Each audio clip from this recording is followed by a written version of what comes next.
Welcome to the Mazar-e-Jihad Museum in Herat, Afghanistan. My ticket here, $10, which is a little bit expensive for Afghanistan, but I'm a foreigner, so it's understandable. Look like Mi-18 maybe, or Mi-8, I might be wrong.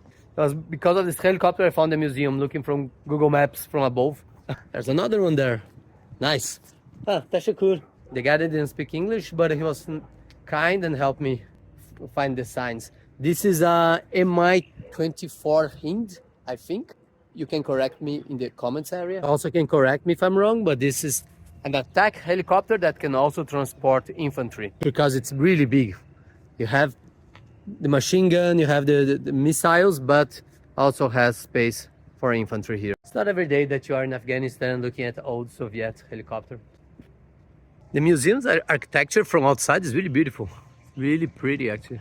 Have some more weapons here, artillery, mortars, anti-craft artillery, more anti-craft artillery, multiple rocket launchers, BM-21. I think it's MiG-25. No, sometimes I don't have everything here. BRT, that's the ones we saw, just the carcass close to Kabul. And also in Bamiyan. There was the one that didn't have the wheels. T-55, Jihad Museum in Herat, Afghanistan. Wow. That one I think is a BRM, I don't know. I think so, different, there's BRM 1, 2, and 3, and 4, I don't know. I'm almost sure it's a T-55. Correct me also if I'm wrong. Let's see if they have the signs. Apparently this is a private museum. And the guys spend a lot of money, resources here to get all this equipment, all this stuff here. Just like there was a little bit more science would be great. You see, like in theory, it's gonna go in the water as well. He has the propeller here on the back. I'm almost sure this is a T-55. A little wooden shell. And remember, I told you, like maybe there was like observation guard posts here. More stuff on the other side. I'm probably the person who's taking longer in this museum ever. And you can see Herat from here. The 5 minarets that we visited this morning. Like most places in Afghanistan, to be honest, there is that little, not a mist, like a pollution mist, like a smog, a little bit. This is a external fuel tank. So it goes on the plane with extra fuel, and then they can release them if they use them. That cannon was when from the Brits were here, I believe. So the Brits were also here. They were all defeated. So not everyone can conquer Afghanistan. Well, the TB did, right?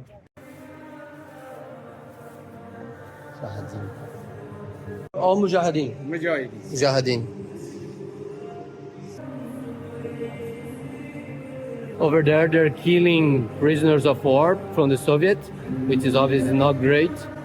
Even if I didn't like the Soviets, you shouldn't kill prisoners of war. And hitting the soldier with a shovel, also not great, if the soldier's already dead or almost dead. And they have the Herat Citadel, right over there. Surrounded, and they're fighting against the Soviets. So there's been a lot of death, right? But that's what the war was about.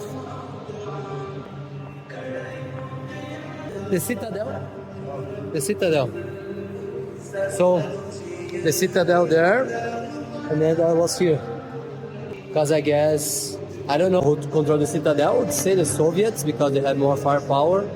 But then they had to defend themselves against the Mujahideen. Showing an explosion and a woman dead with the baby. Yeah. Crashed helicopter, probably with a Stinger from the Americans, supplied by the Americans.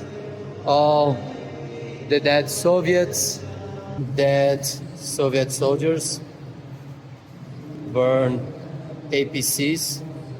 Date, 1978, location, Bagafram place, northern mountains of Herat province. So they talk about is that arresting and shooting down of the enlightened Muslims by that regime. So the regime was killing Muslims here.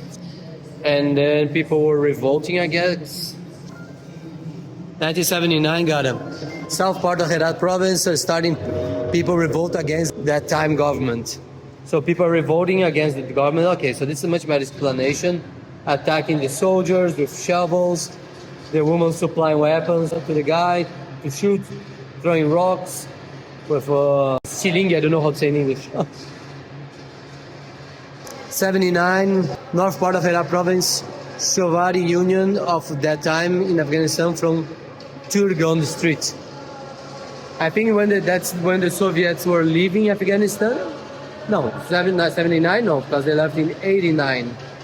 79 again, resistance and stability of Mujahideen against Soviet Union. They were resisting against the Soviet Union, so I don't think that was the citadel. I'm sorry about that.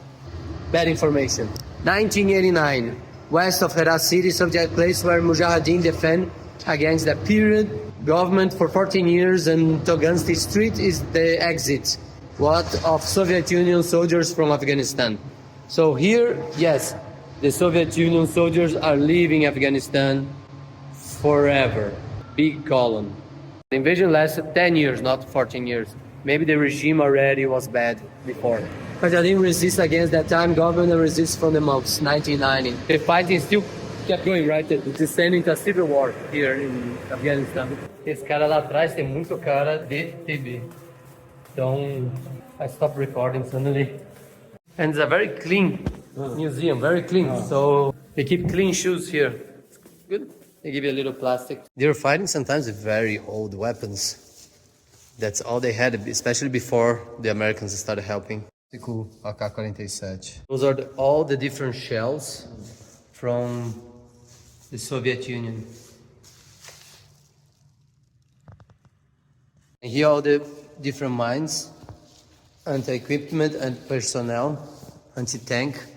And these are all the communications from the Soviets or the Mujahideen. So icon, like it's cool to see like the radios from the Soviets, from the communists.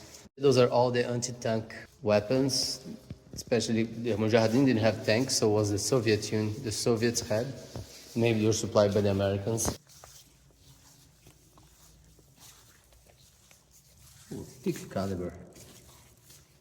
This is from the Shurawi. Mm-hmm.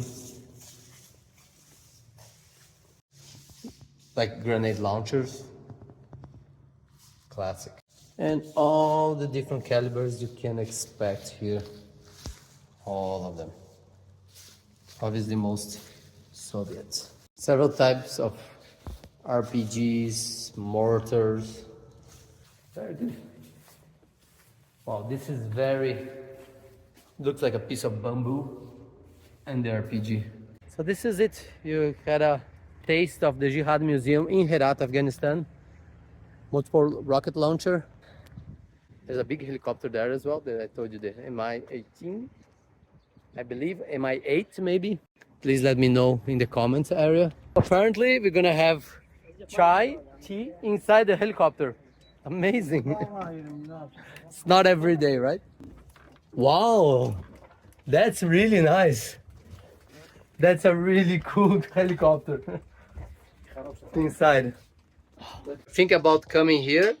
That's the name. National Museum of Afghanistan People Jihad. So I'm here inside the helicopter having saffron tea, which is very common here in Herat, right? For saffron Herat, in farming Herat, product in Herat. Yes, and literally this is inside the helicopter you all saw, and they're very kind to invite me here. It's not every day that happens. Just for you guys to have a better view of the situation here. I didn't TOEFL. Yeah. You have some picture send you an original picture before the Taliban. All the faces not clear. All the faces not covered. Yeah, I'm communication with the foreign and Prime Minister in this museum. 12 years. I've worked 12 years in this museum. 12 years in this museum. Yeah. It's a very nice museum. So very kindly they invite me to eat with them here in the museum. So we're all eating together now. The museum is literally just there. Here, this is the museum, and we're eating all together. That's really, really kind. Really, really nice.